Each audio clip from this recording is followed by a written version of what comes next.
things practically I want to say is that when we start looping about the match and could have and should have and would have and all that, and um, we have to tell ourselves this is where coaching the brain comes in. There you go again. There you go again. So because the brain's going to come return. You could kind of distract yourself and even reframe it like, okay, like I'm going to build on this, and but the brain goes back and we obsess. And so it's important to acknowledge there you go again.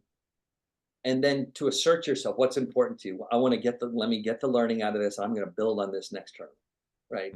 So your value is learning, growing, playing the long game, not always so caught up in this damn short game, which I know again, it's easier said than done here. This is probably the hardest but most powerful way to get better faster Mm. is what we're talking about. And if we can move on, and the other part of it, after you're kind of playing with this new brain hack idea that we're sharing, coaching your brain, the other is that we build up this other metric system. It's really important. The metric out on the tour, we know it's win, money, points, sponsorships, momentum, wanting that intangible confidence and momentum.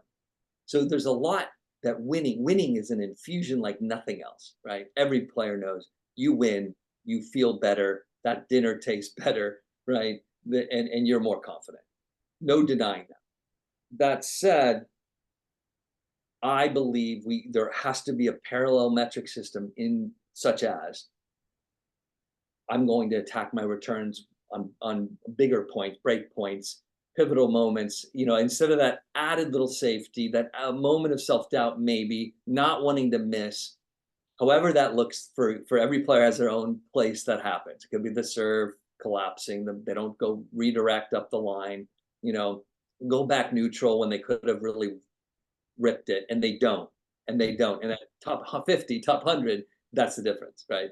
Right. And making it, obviously. But I guess the last part, I'm just saying this is not easy, and we're gonna need to have more conversations about this other metric system, which takes time to adopt and integrate into your game. But it's really important. What matters to you beyond the W and the L? What else is there? Yeah, it's so important. And I think you're touching upon something that I think you and I, both as mental performance coaches, really try to facilitate with the players that we work with is that side metric system that you're talking about there. I would say it's the game inside the game. And to your point, there's no rush like a win, like a check, like a bump in rankings. There's nothing that can compete with that. However, when we're talking about getting better, when we create the conditions for what it might be to win in terms of this side metric system, that is incredibly potent, and we know from the brain science that we get the dopamine hit. Everybody talks about dopamine, and I believe it's been misunderstood for a long time. I think most people thought of dopamine as you win the trophy, you get the check.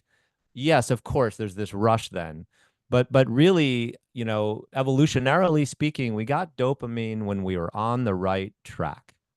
And that concept of momentum is fickle, but we can get the rock moving in other ways than just winning and losing, or you know what I'm saying. So creating that metric system and going for the shots, or identifying where we want to push, and then really honing in on that is a wonderful place to get psychological momentum for sure. I love that. Real quick is that uncertainty that we as humans and tennis players don't like the uncertainty. Are we going to win or are we going to lose? Right? Are we going to play well or not? And but the anticipation and the process can create the real dopamine. Right? We Mhm. know that we get dopamine in the pursuit.